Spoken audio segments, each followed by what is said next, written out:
Hello दोस्तों, thumbnail देखकर आप समझ चुके होंगे हम आपको नंबर सिस्टम देखिएगा। आपने बहुत यूट्यूब किताबें ज्ञान लिया होगा और बहुत बच्चे ऐसे होंगे वो समझ ही नहीं पा रहे हैं कि हम कैसे भाषा में सीखें। तो आपको मैं नंबर सिस्टम संख्या पद्धति बिल्कुल बेसिक भाषा में समझाऊंगा।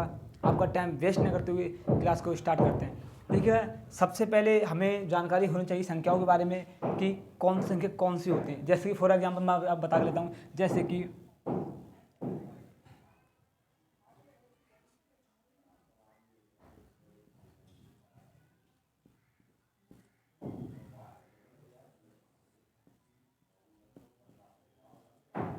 प्राकृतिक संख्याएं मैं इंग्लिश में लिखता रहूँगा संग संग, ताकि जो इंग्लिश वाले हैं वो इंग्लिश में देखें, जो हिंदी वाले हैं वो हिंदी में देखें। प्राकृतिक संख्याएं इसे इंग्लिश में बोलते हैं हम नेचुरल नंबर। नेचुरल नंबर, ठीक है। अब देखो, बिल्कुल बेसिक भाषा में बताऊंगा आपके लिए, मतलब कौन सी होती है प्राकृतिक संख्याएं। कंफ्यूज हो जाऊंगा बहुत जल्दी, तो मैं देखो सिंपल भाषा में आपको बताऊं, वो संख्याएं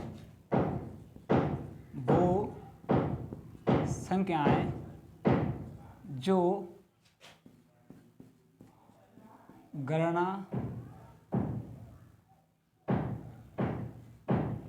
करने में उपयोग होती हैं या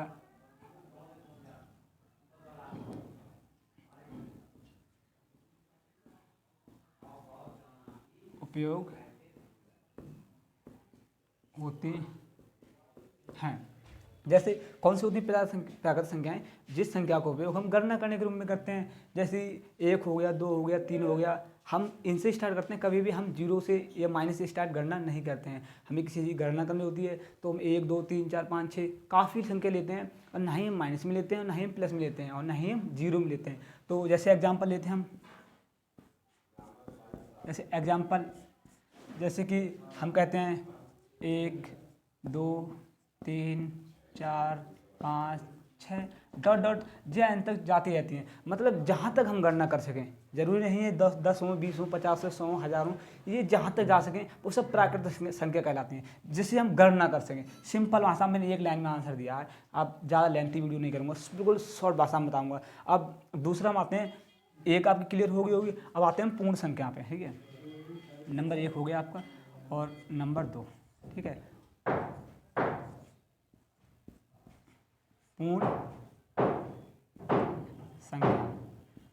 पूर्ण संख्या है, इसे हम इंग्लिश में बताते रहेंगे। इनको बोलते हैं होल नंबर, HOWLA,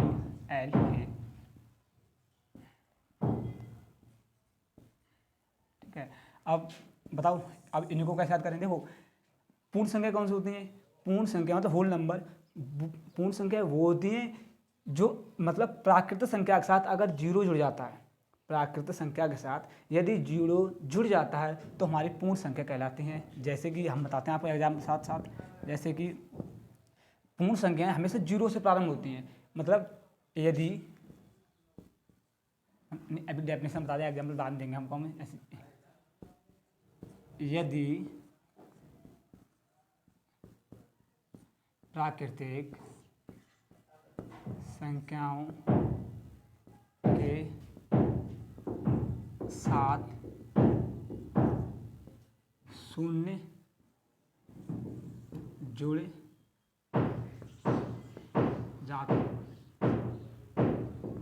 जाता है तो वो संख्या हमारी पूर्ण संख्या कहलाती हैं। पूर्ण संख्याएं कहलाती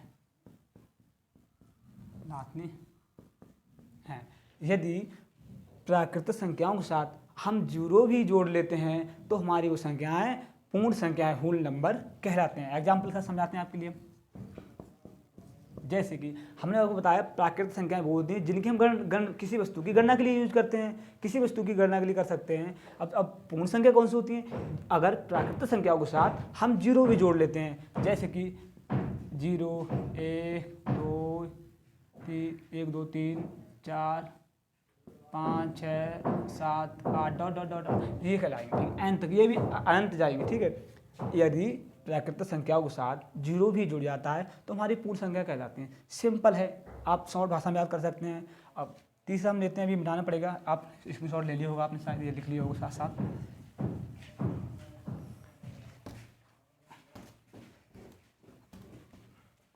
तीसरी हमारी कहलाएंगी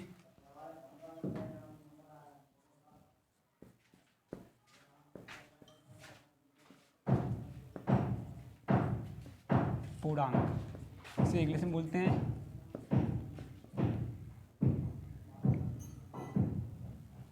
इंटीजर बोलते हैं, ठीक है।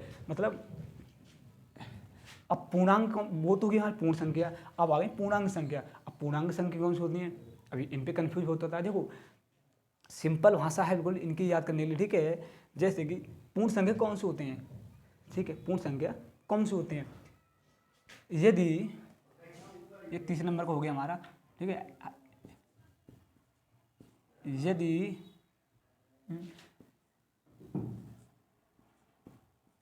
पूर्ण संख्या के साथ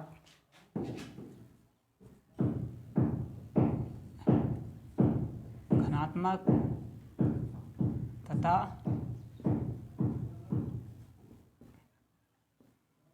ऋणात्मक संख्याएं होती हैं, इतना याद रखें।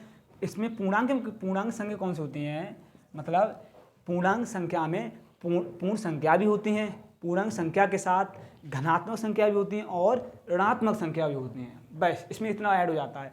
पूर्ण संख्या भी होती हैं, जीरो से भी स्टार्ट होती हैं, और धनात्मक और ऋणात्मक संख्या भी होती है इंटीजर नंबर में हमारी, इसमें पूर्णांक संख्या कहते हैं। एग्जाम्पल के साथ आपको समझाते हैं हम।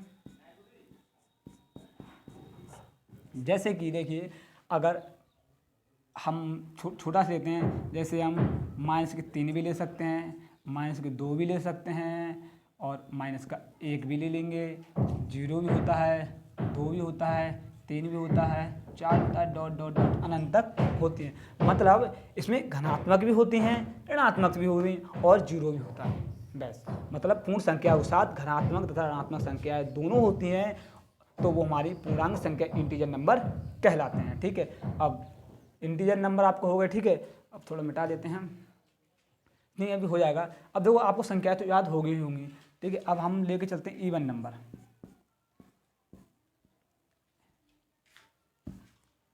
तीन नंबर हो गए, 4 नंबर लेके चलते हैं हम।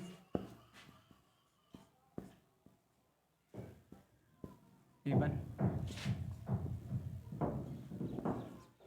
नंबर, जैसे हम सम संख्या, मतलब इवन नंबर, जिसे हम हिंदी में सम संख्या कहते हैं। जो हिंदी वाले अपने हिंदी में देखें, इंग्लिश वाले अपने इंग्लिश में देखें, जरूरी नहीं है, ठीक है। जिसे जो समझ आए वो करें। अब इवन नंबर कौन से होते हैं, इनको तो ज़्यादातर सभी विद्यार्थी जानते होंगे, फिर भी हम आपको बताते हैं। जैसे सम संख्या कैसे होती हैं, जो संख्याएं 2 से पूर्णता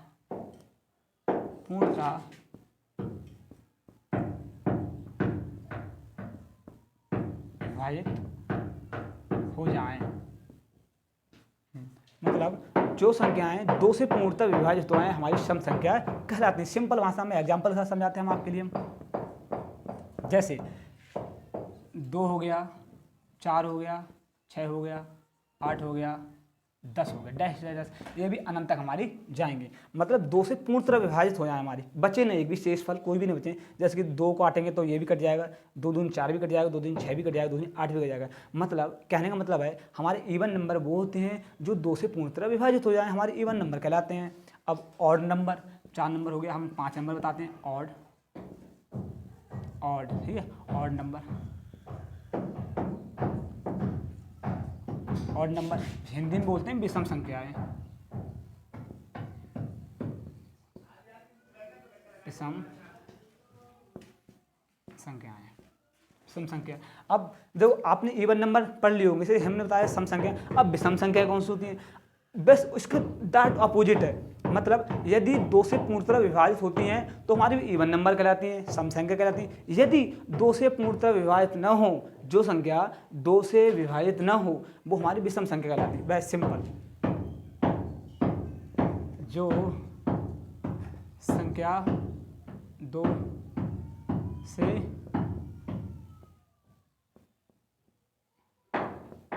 विभाजित ना हो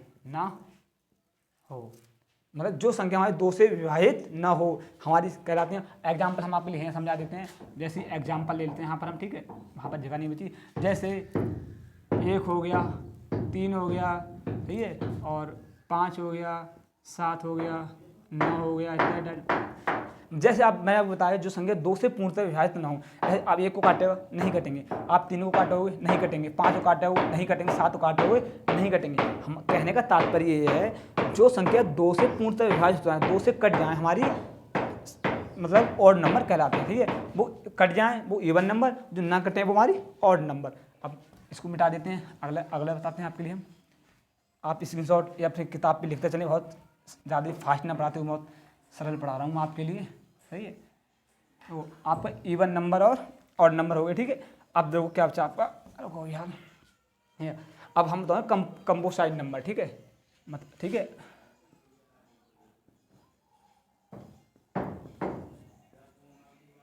भाज्य संख्या इसे बोलते हैं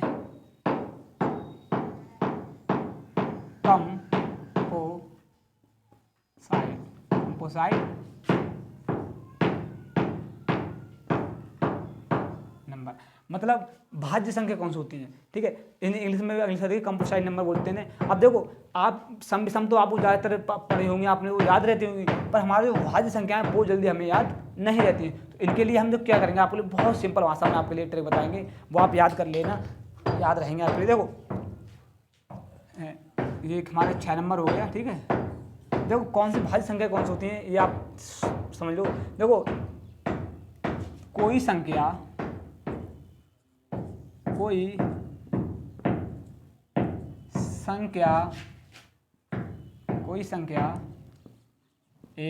एक से तथा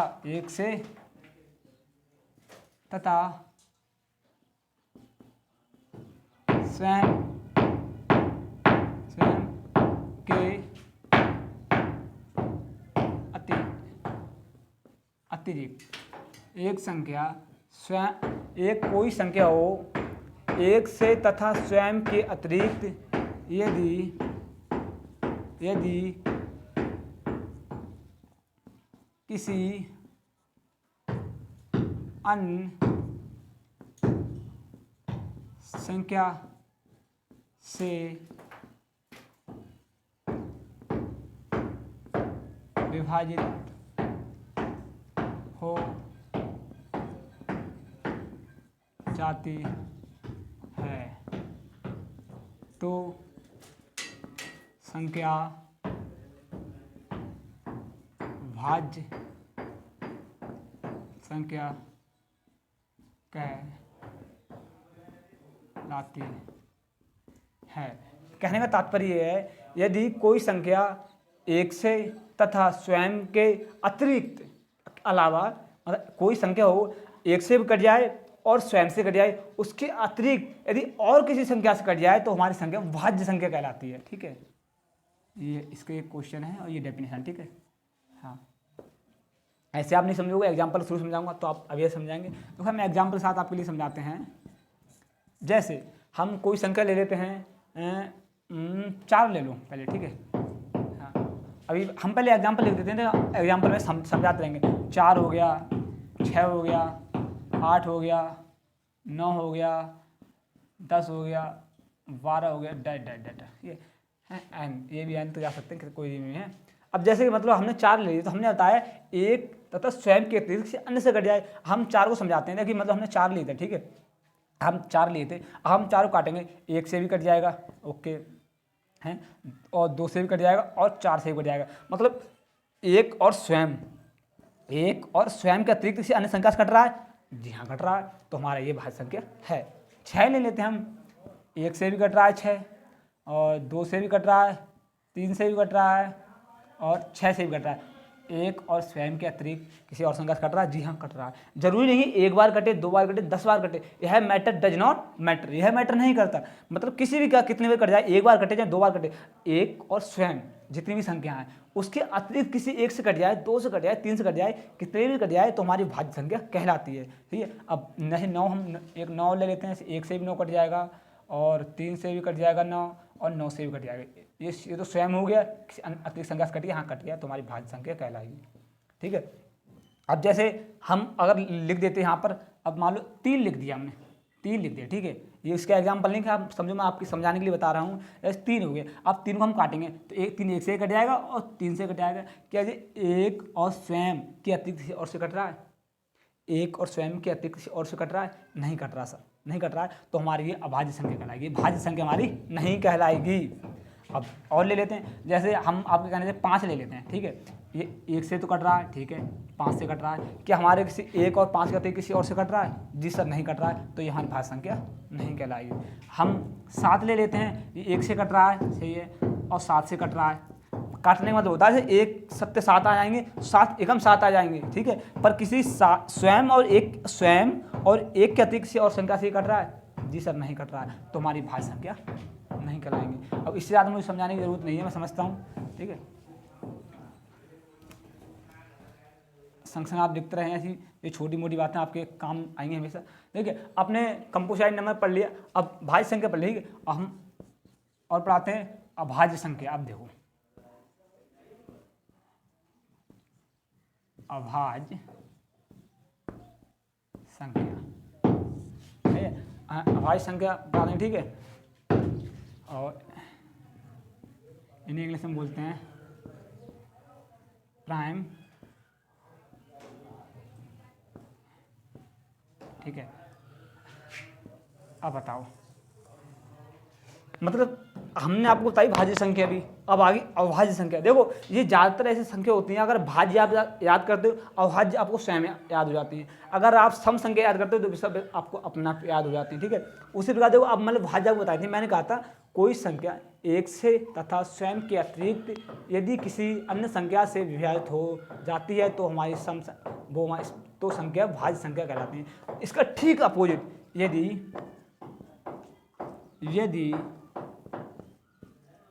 कोई संख्या 1 तथा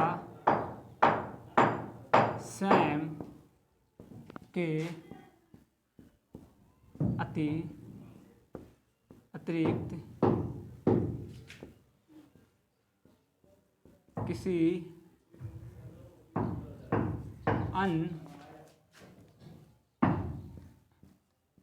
संख्या से किसी एक से स्वयं, यदि कोई संख्या 1 तथा स्वयं के अतिरिक्त किसी अन्य संख्या से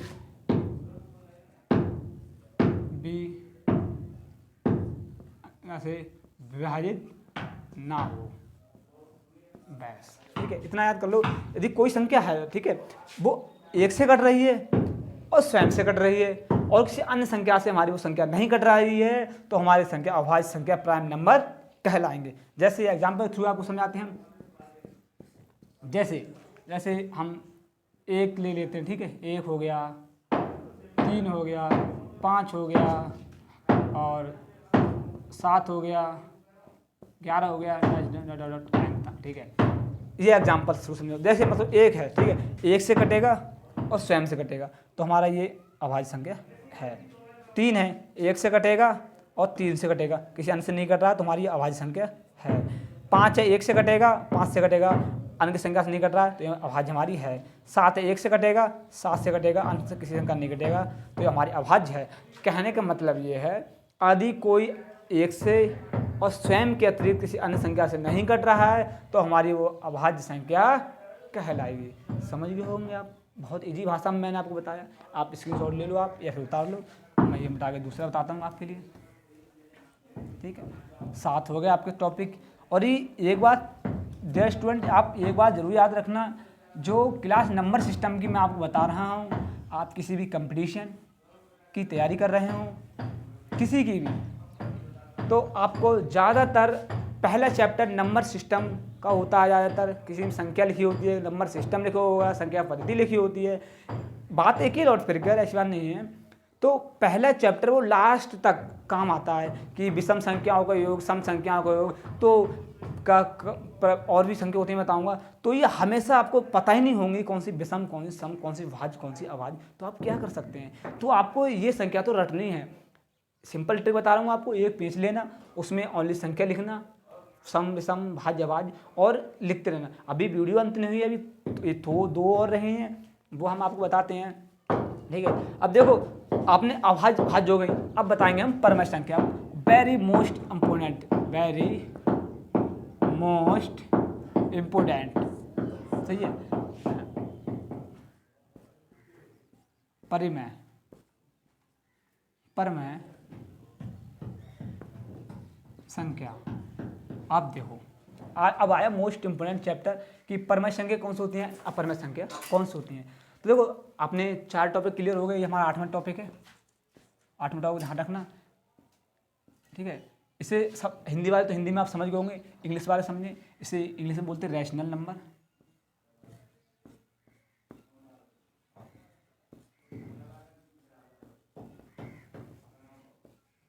ठीक है। जैसे कि परमेय संख्या कौन सी होती हैं, देखो इनके याद करने के लिए 3 पॉइंट होते हैं, वो 3 पॉइंट आपको याद करने होंगे, तभी आप परमेय संख्या के बारे में जानकारी ले सकते हैं। जैसे पॉइंट कौन से होते हैं, अगर कोई भी संख्या P तथा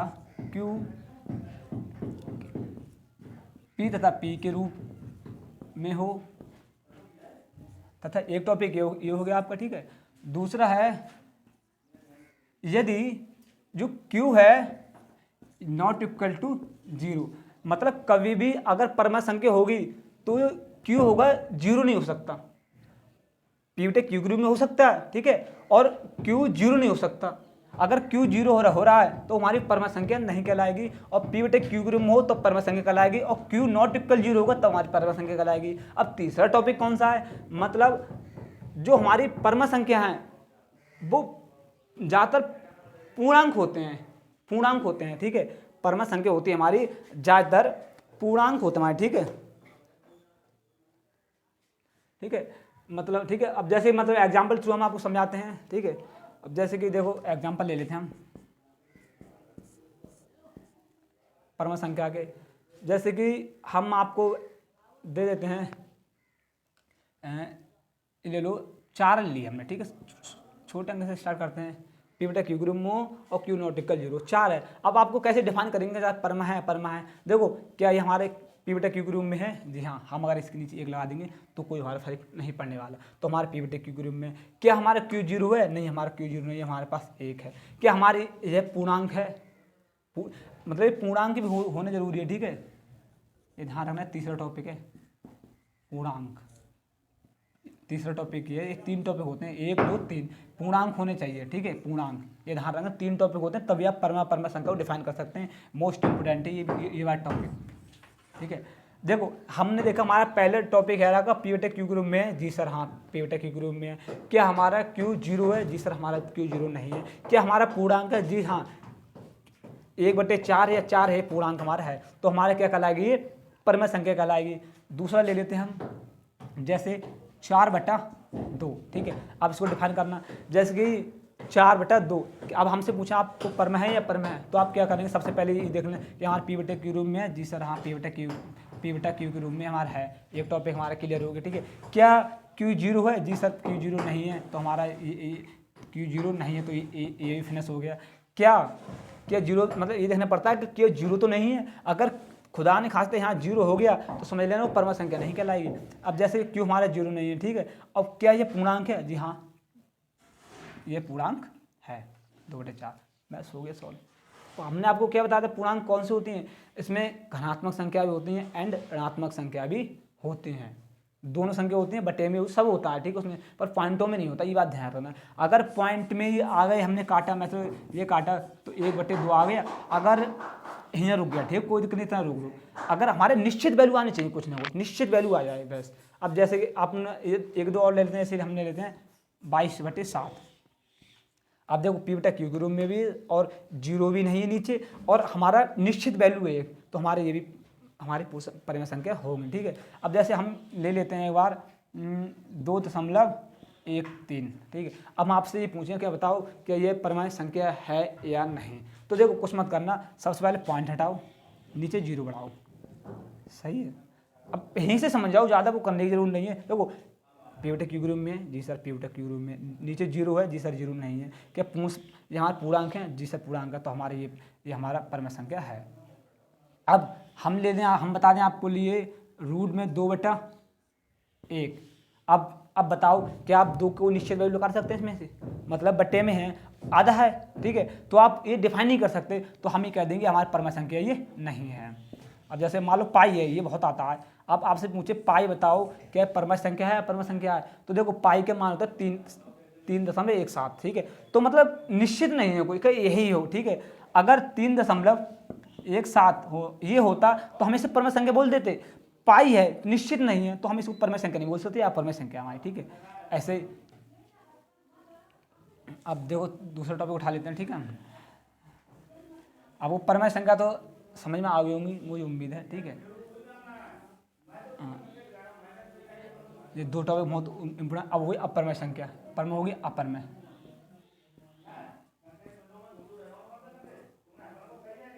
अपरिमेय संख्या, ठीक है, अपरिमेय संख्या होगी। ठीक है, और इस इंग्लिश में बोलते इरेशनल नंबर।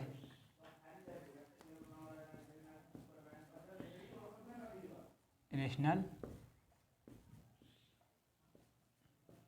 नंबर, देखो आपने परिमेय संख्या भी पढ़ी, मैंने आपको बताई थी। ठीक उसका टॉपिक नंबर 8 हो गया। ठीक है, ठीक उसका अपोजिट होता है इसमें। जैसे कि एक तो ये कभी भी P/Q के रूप में नहीं होंगी। ठीक है, एक टॉपिक ये हो गया इसका। और ठीक उसका अपोजिट कौन सा था, ये Q नीचे 0, Q = 0 हो सकता है इसमें। ठीक है, ये और सबसे मोस्ट, यदि कभी भी ये आप ये टॉपिक याद रखें नंबर 3, यदि हैं रूट में अभाज्य संख्या है तो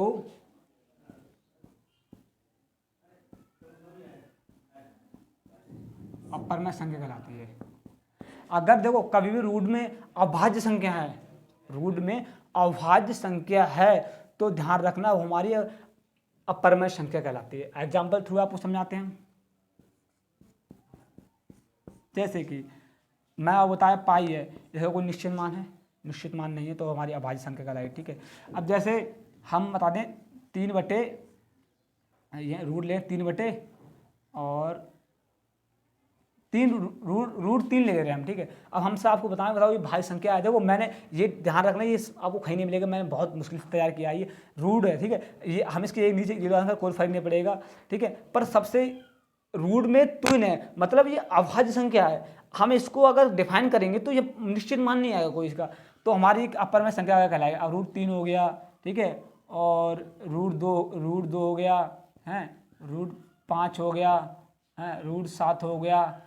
ऐसी संख्या होती है, मतलब 99% ये संख्या रूट में होती है, ये आप ये ध्यान रखना। पर वट अगर कोई दे दे रूट में 4, ठीक है, तो आप इसे अपरिमेय संख्या नहीं कराएंगे। ध्यान रखना मैंने क्या कहा था, यदि अभाज्य संख्या रूट में हो, या अभाज्य 3 अभाज्य 2 भी, ये गलत हो गया शायद लग रहा है ये, हाँ ठीक है सही है। मतलब अगर अभाज्य संख्या रूट में है तो वो हमारे अपरिमेय संख्या कहलाएंगी, अगर भाज्य संख्या रूट में है तो वो हमारी अपरिमेय संख्या नहीं कहलाएंगी। ध्यान रखना, आप रूट ही समझो। मैंने कहा था 90% रूट में होती है, तो आप गड़बड़ कर दो। जैसे कोई आपके लिए दे दे 9 दे दे रूट में, सही है, 9/2 दे दे, तो आप ये अपरिमेय कहलाए, तो अपरिमेय नहीं कह सकते आप, क्योंकि देखो अगर आप 9 को भाग लगाएं तो 3 होते हैं, 3/2 हमारे आ जाएगा, निश्चित संख्या आ जाएगी। ध्यान रखना, ठीक है। यहीं पर अगर 7 होते तो हम रूट से बाहर नहीं निकाल सकते, मतलब इसका निश्चित मान हम नहीं ला सकते, तो हमारी अपरिमेय संख्या कहलाएगी है।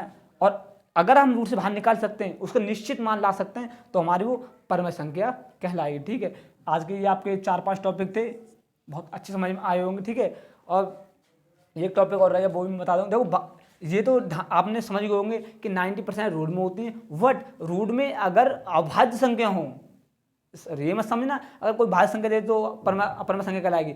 अगर देखो सिंपल भाषा में, रूट में है संख्या, ठीक है, और अगर नीचे जीरो लगा दे कोई तब भी दिक्कत आएगी, तब भी वो अपरमा संख्या कहलाएगी। नीचे जीरो भी नहीं होनी चाहिए, इसे ध्यान रखने से बात कर, ठीक है। देखो अगर कोई संख्या रूट में है, अभाज्य संख्या, रूट में अगर अभाज्य संख्या होती हैं तो हमारी वो अपरमा संख्या कहलाती हैं, ठीक है। सिंपल भाषा में सीख जाओ, ज़्यादा टाइम वेस्ट ना करते हो आपका।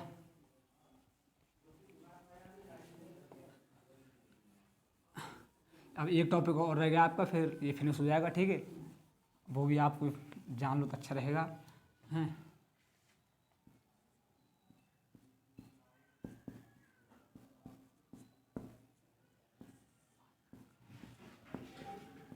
संख्या